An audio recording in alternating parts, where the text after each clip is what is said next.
Assalamualaikum warahmatullahi wabarakatuh. Di sini kelompok 10 akan menjelaskan tentang genetika.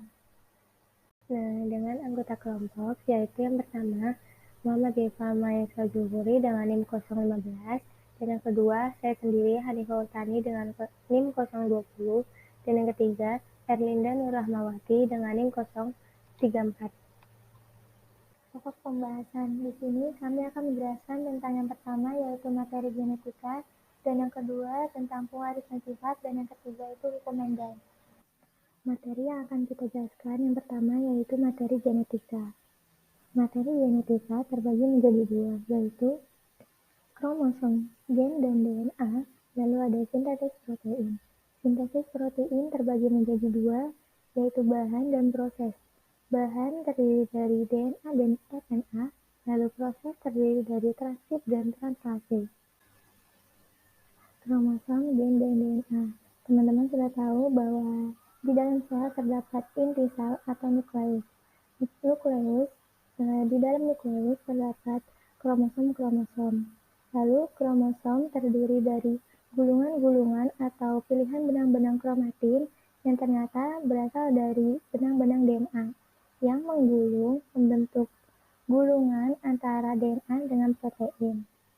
Lalu DNA adalah untaian ganda polinukleotida yang saling bergulung dengan protein histon membentuk benang-benang kromatin atau kromosom. Lalu DNA-nya itu apa sih? DNA-nya adalah yang membawa sifat yang terbentuk dari barisan basa DNA. Kromosom adalah suatu struktur makromolekul yang tersusun dari DNA dan molekul lain, di mana informasi genetik tersimpan di sel. Kromosom terdiri atas dua bagian, yaitu sentromen dan lokus, atau lengan kromosom. Bisa dilihat dari gambar di samping bahwa sentromen itu yang ada di tengah-tengah, sedangkan lokus atau lengan kromosom itu yang X. Ukuran kromosom secara umum tingginya yaitu 12-50 mikrometer dan lebarnya itu 0,2-20 mikrometer. Bentuk dari kromosom terbagi menjadi 4, yaitu telosentrik, akrosentrik, submetasentrik, dan metasentrik. Yang pertama, telosentrik. Telosentrik di mana sentromen terdapat di ujung sehingga hanya memiliki satu lengan. Lalu akrosentrik. Sentromen hanya di ujung sehingga lengannya ada dua, tetapi satunya hanya kecil, sekitar 1/4 sampai 1/5 dari ukuran yang satunya. Yang ketiga yaitu submetasentrik. Sentromen hampir di tengah, namun panjangnya 1/2 dari lengan yang satunya. Sedangkan yang keempat, metasentrik. Sentromen ada di tengah-tengah sehingga panjang lengan sama persis. Lalu berdasarkan fungsinya, kromosom terbagi menjadi dua, yaitu autosom dan genosom. Autosom disebut juga kromosom tubuh yang membawa sifat-sifat atau sel-sel tubuh.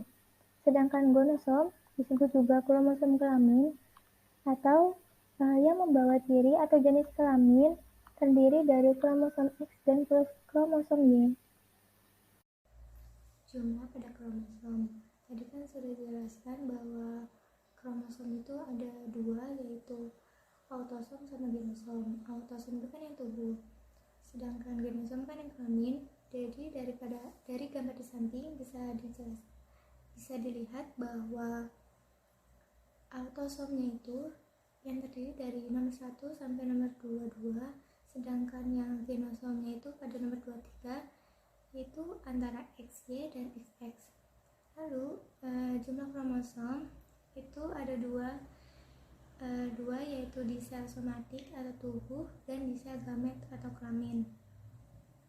Untuk di sel somatik atau tubuh itu ada 46 buah atau 23 pasang yang sering disebut dengan 44A plus XX atau XY atau juga 22AA plus XX atau XY.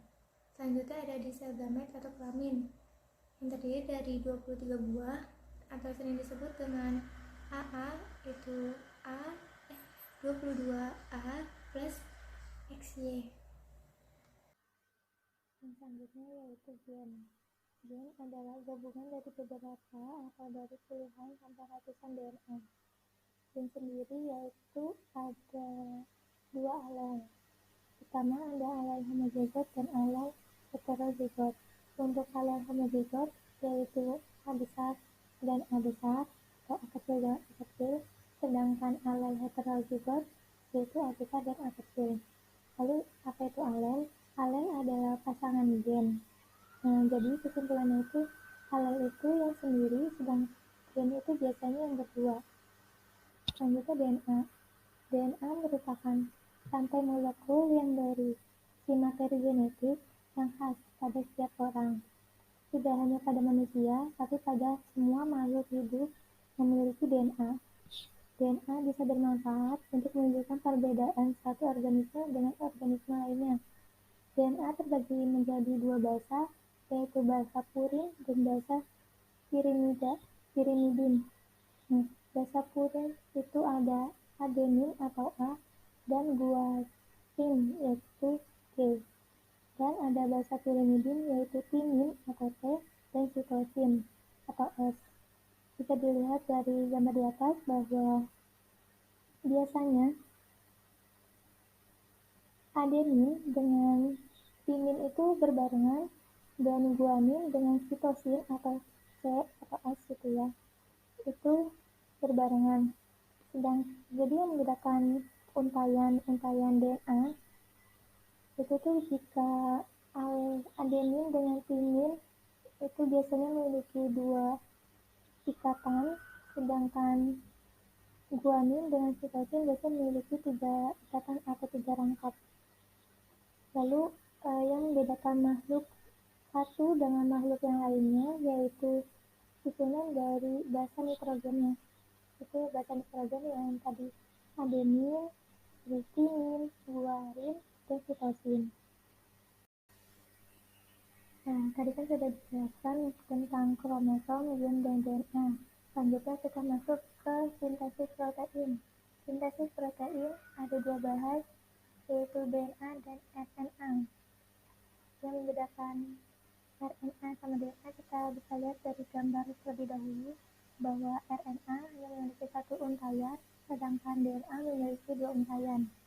Dan jika RNA itu hanya memiliki tidak memiliki timin, hanya memiliki uranin. Selanjutnya masuk ke tabel yang membedakan DNA pada RNA. Yang pertama pada letak DNA terdapat di nukleus, mitokondria, dan kloroplas. Sedangkan RNA terdapat di nukleus, mitokondria, kloroplas, sitoplasma, dan ribosom. Selanjutnya struktur. Jika DNA itu rantainya panjang, untayannya ganda. Sedangkan RNA rantainya pendek, untayannya tunggal. Selanjutnya guta pentosa. Jika DNA itu deoksiribosa, sedangkan RNA itu ribosa. Selanjutnya basa nitrogen. Pada DNA terdapat adenin, guanin, timin, sitosin, sedangkan RNA ada adenin, guanin, urasil, sitosis. Selanjutnya kadar. Jika DNA itu kadarnya tetap, sedangkan RNA kadarnya itu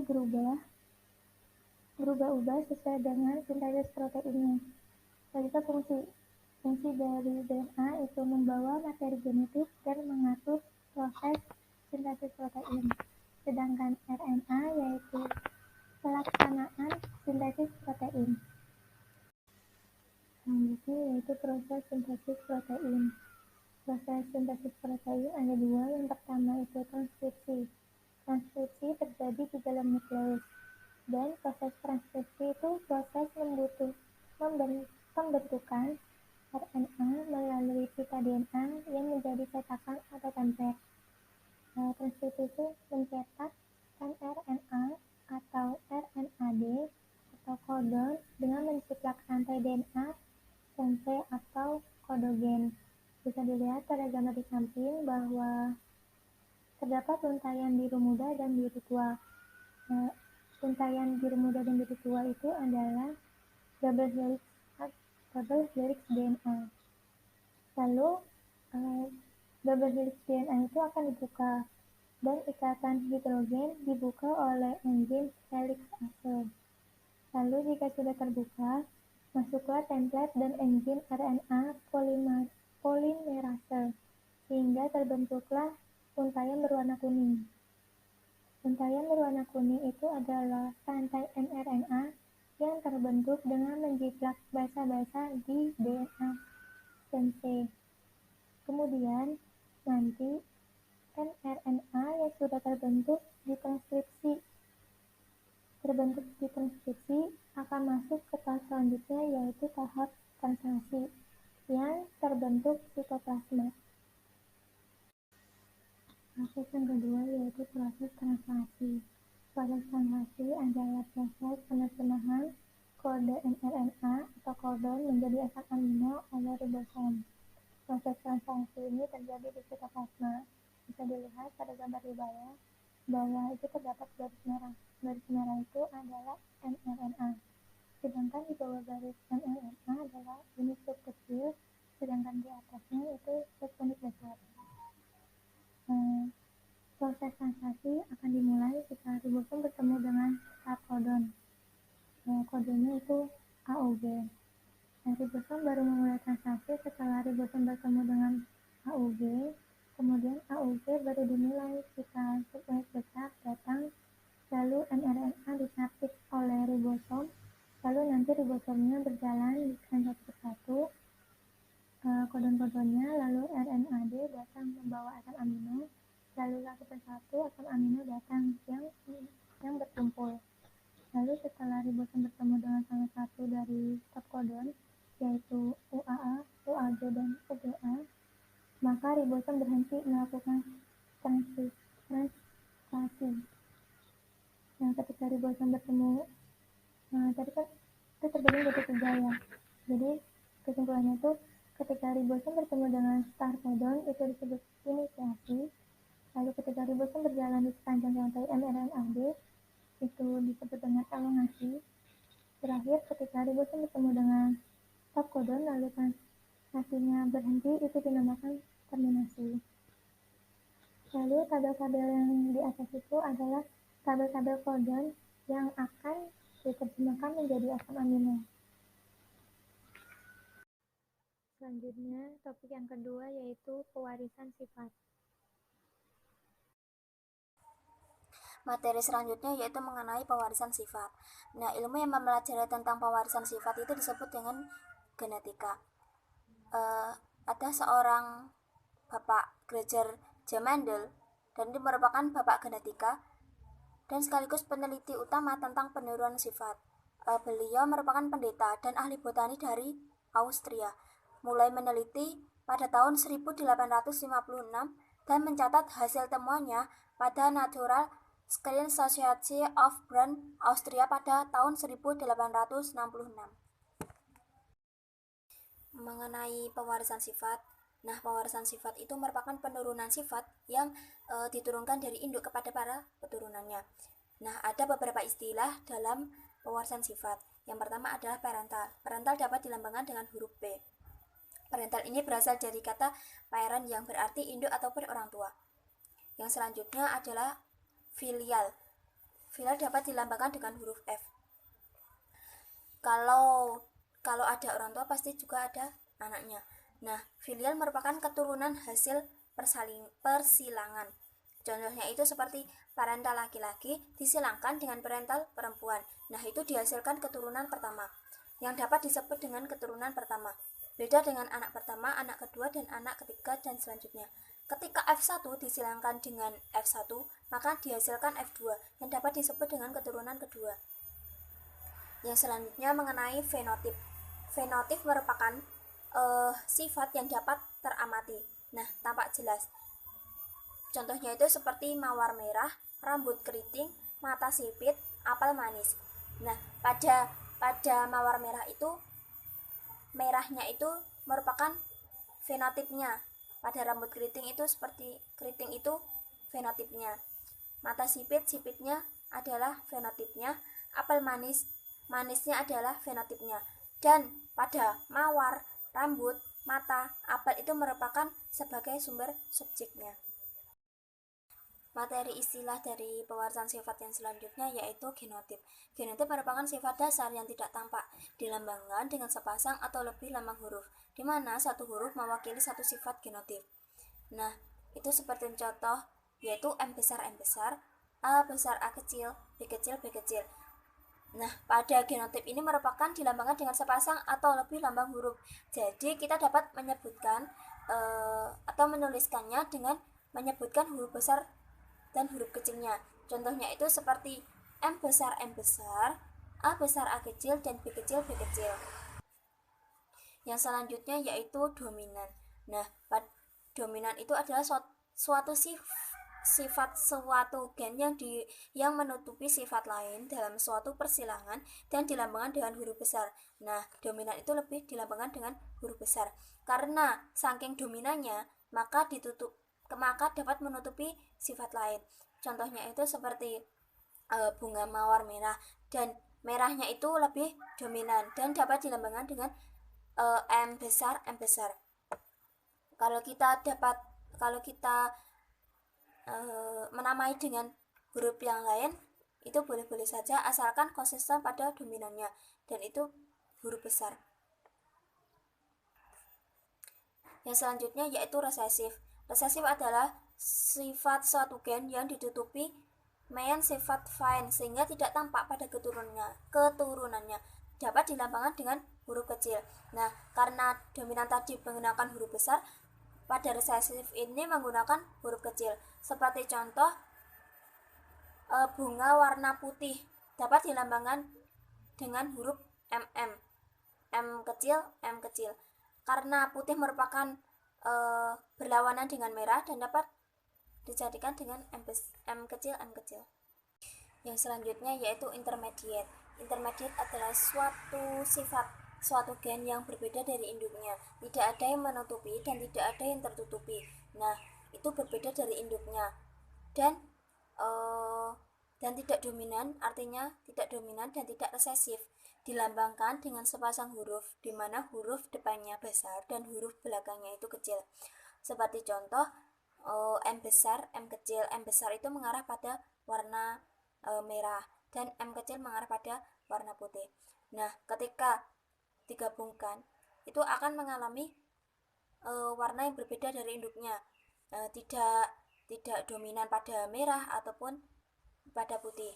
Dan ini akan membentuk bunga berwarna merah muda. Yang selanjutnya adalah alel. Alel yaitu anggota dari pasangan gen yang mengatur bagian sifat yang sama. Nah, itu sifatnya itu sama. Sebagai contoh, alel adalah H besar dari kulit halus adalah H kecil dari kulit kasar. Nah, biasanya kategori sifat yang unggul itu yang baik-baik, itu yang sifat yang lebih dominan. Sebagai contoh lagi itu ada alel manis. Manis adalah dapat dilambangkan dengan M besar. Dan lawannya adalah M kecil dari asam. Selanjutnya yaitu homozigot. Nah, homozigot, homo itu berasal artinya yaitu sama. Nah, homozigot itu ada sepasang alel yang terdiri atas gen yang sama. Nah, gennya itu sama. Dan kita juga sudah mempelajari mengenai alel, yakni sama dominan atau sama resesif. Nah, contohnya itu seperti M besar, M kecil, A kecil, B besar. Nah, contohnya itu seperti M besar. Nah, itu kayak dibaratkan kayak kembar gitu. Terus yang resesif itu M kecil. Yang selanjutnya mengenai heterozigot. Nah, heterozigot itu kebalikan dari homozigot. Heterozigot merupakan sepasang alel yang terdiri dari gen yang berbeda, yakni gabungan dominan dan resesif. Nah, itu heterozigot itu merupakan gabungan dominan dan juga resesif. Contohnya M besar, M kecil, A besar, A kecil. M besar sebagai dominan dan M kecil sebagai resesif. Dan itu merupakan gabungan dari keduanya tersebut. Yang selanjutnya yaitu mengenai monohibrid. Mono itu artinya satu dan hibrid itu adalah peristiwa persilangan. Sehingga monohibrid itu ada persilangan dengan satu sifat yang berbeda. Contohnya ada bunga mawar. Nah, semuanya itu sama, yang membedakan hanyalah warna. Ada yang merah dan ada yang putih. Dan sifatnya pun berbeda. Yang selanjutnya ada dihibrid. Nah, yang tadinya mono itu satu, dihibrid itu artinya dari dua. Nah, persilangan dengan dua sifat yang berbeda. Contohnya tetangga A dan tetangga B itu mempunyai pohon mangga yang sama jenisnya, yaitu mangga mana lagi. Nah, dari kedua tetangga tersebut itu mangganya itu memiliki dua sifat yang berbeda. Dari tetangga yang A itu memiliki bentuk yang besar tetapi memiliki rasa yang masam, dan yang tetangga B itu memiliki ukuran ataupun bentuk yang kecil tapi memiliki rasa yang manis. Nah, dari perbedaan dua sifat tersebut itu berasal dari ukuran dan juga rasanya. Yang pertama adalah hukum Mendel. Hukum Mendel adalah hukum pewarisan sifat tentang suatu organisme. Jadi di hukum ini pewarisan sifat akan dibahas lebih detail lagi dan pastinya lebih akurat karena terkait pada suatu hukum ini yang disebut hukum Mendel. Yang pertama ada hukum Mendel 1, yaitu hukum segregasi. Pada pembentukan gamet itu adalah sel kelamin pada kedua gen yang merupakan pasangan. Jadi ada dua gen, yaitu pasangan akan dipisahkan dalam dua sel anak. Nah, gennya ini akan dipisahkan dalam dua sel gitu. Yang kedua berlaku untuk persilangan monohibrid alias persilangan dengan satu sifat yang beda. Nah, persilangan dengan satu sifat beda ini jadi kedua gen itu nggak harus sama gitu. Berikutnya adalah 3 pokok hukum Mendel 1. Yang pertama, gen memiliki bentuk-bentuk alternatif yang mengatur variasi pada karakter turunannya. Jadi gen itu bentuknya macam-macam gitu. Kan ada variasi pada karakter turunannya. Jadi setiap keturunannya itu mempunyai karakter masing-masing dan itu bervariasi. Jadi gen bisa membentuk sesuatu yang berbeda-beda, alternatif lah. Kedua, setiap individu membawa sepasang gen. Nah, karakter turunan itu tadi membawa sepasang gen. Nah, setiap individunya. Ketiga, jika sepasang gen ini merupakan dua alel yang berbeda, alel dominan akan selalu terekspresikan atau tampak secara visual dari luar. Jadi sepasang gen ini merupakan dua alel yang berbeda.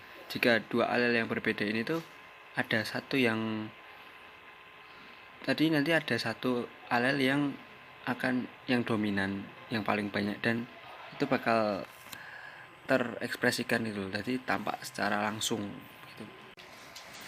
Pada gambar P1 atau parental yaitu mawar merah disilangkan dengan mawar putih. Nah, genotifnya itu adalah gennya, yaitu mawar merah tuh M besar, kalau mawar putih tuh M kecil.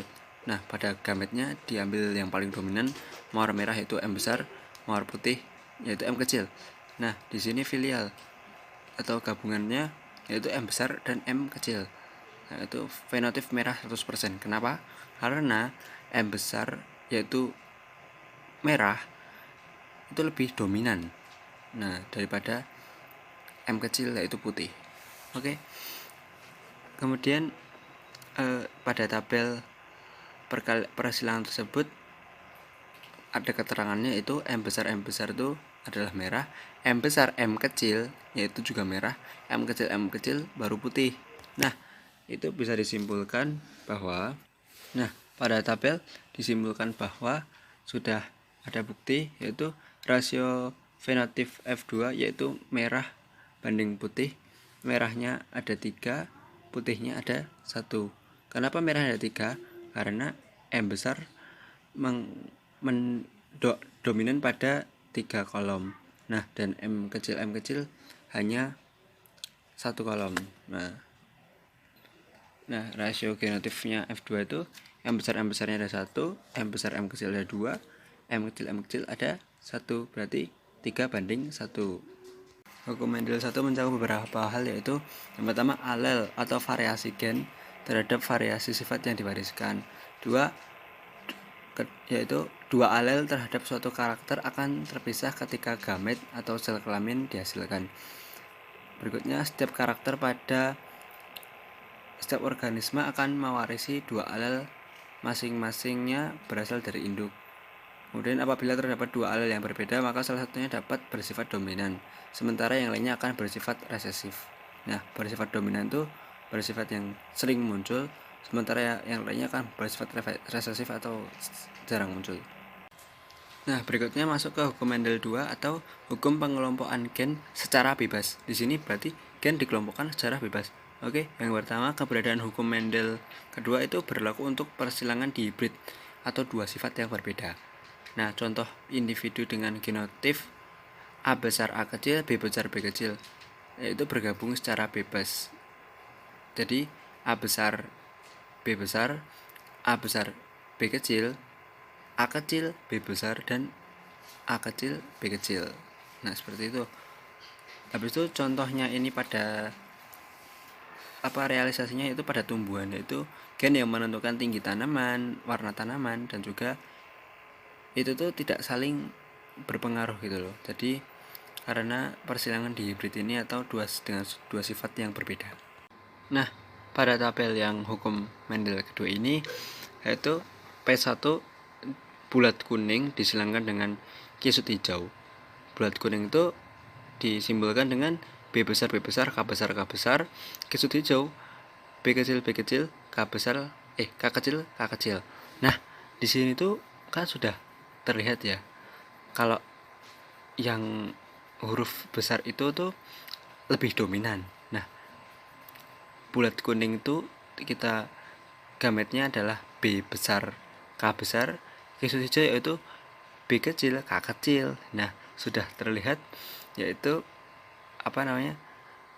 di sini kita silangkan yaitu B besar B kecil, K besar K kecil. Nah, itu fenotip bulat kuning 100%. Kenapa? Karena B besar dan K besar itu tadi dominan daripada B kecil dan K kecil. Seperti itu. Nah, pada tabel itu disimpulkan bahwa bulat kuning itu ada 9, bulat hijau ada 3, kisut kuning ada 3, kisut hijau ada 1. Nah, rasio fenotipnya yaitu 9 banding 3 banding 3 banding 1. Itu adalah contoh persilangan hukum Mendel 1 tadi. Nah, persilangan kan hukum Mendel 1 tadi kan monohibrid. Nah, yaitu menyilangkan dua individu dari kacang kapri yang memiliki sifat berbeda, yaitu antara kacang kapri berbatang tinggi dengan kacang kapri berbatang rendah, sedangkan sifat tinggi dominan terhadap sifat rendah. Jadi yang tinggi itu lebih dominan.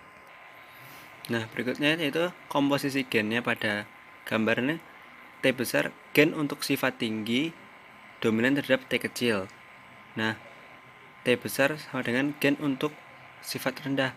Nah, pada P yaitu T besar yaitu tingginya, T kecil yaitu rendahnya. Nah, makanya itu tadi digabungkan, disilangkan T besar dan T kecil, yaitu menghasilkan tinggi. Kenapa tinggi? Karena T besar lebih dominan daripada T kecil, makanya menghasilkan tinggi. Nah, gamet-gamet yang dibentuk ini ada di tabel ini. Nah, disimpulkan bahwa rasio fenotip yaitu tinggi banding rendah 3 banding 1, rasio genotip T besar T besar T kecil banding T kecil T kecil, yaitu 1:2:1. Kemudian adalah istilah backcross dan testcross. Backcross adalah proses menyilangkan atau mengawinkan individu hasil hibrida dengan salah satu induknya. Tujuannya adalah supaya dapat mengetahui genotip dari induknya. Nah, induknya ini disebut parental. Testcross adalah proses menyilangkan individu F1 dengan salah satu induknya yang homozigot resesif. Tujuannya adalah supaya dapat mengetahui apakah individu F1 itu memiliki homozigot atau heterozigot. Berikutnya adalah backcross, yaitu T besar T kecil yaitu tinggi dan induknya rendah. Nah, kan gametnya belum diketahui tuh.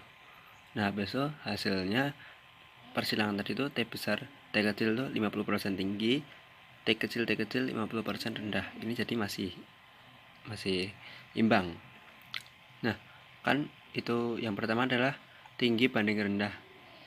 Itu hasilnya 1:1. Maka induknya bergenotip T kecil karena T kecil itu sama, jadi dominan. Itu. Kalau T besar T kecil tadi itu kan besar T besarnya, lebih dominan T besarnya, jadinya menang yang T kecil tadi. Kemudian dilakukan hasil lagi yaitu backcrossnya T besar T kecil itu tinggi dan induknya tinggi. Tadi kan rendah, ini tinggi.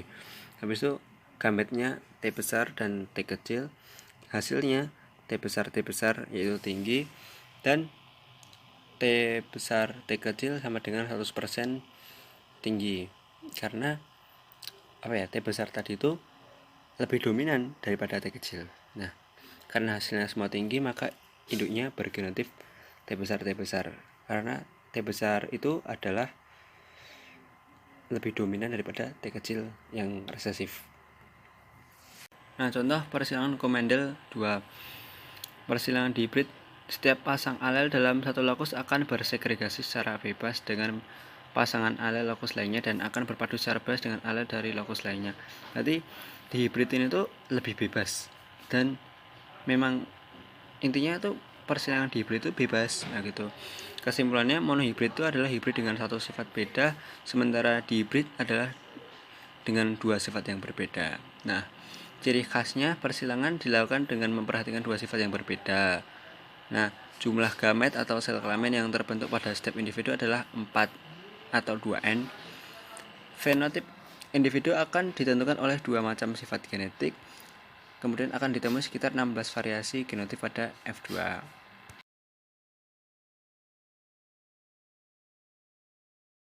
Penyimpangan semu Huckel-Mendel. Yang pertama, atavisme. Atavisme adalah proses interaksi antara gen yang menghasilkan filia atau keturunan dengan fenotip yang berbeda dari induknya.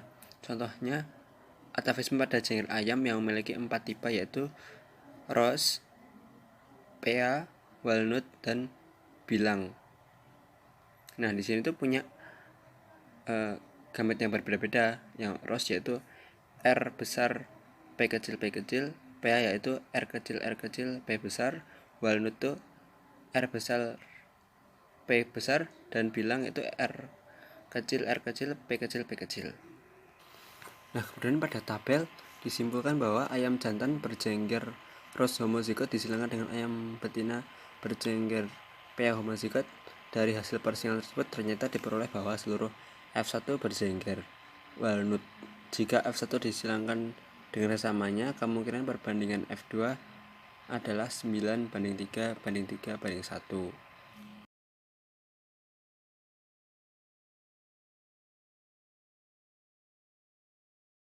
Kemudian itu kriptomery.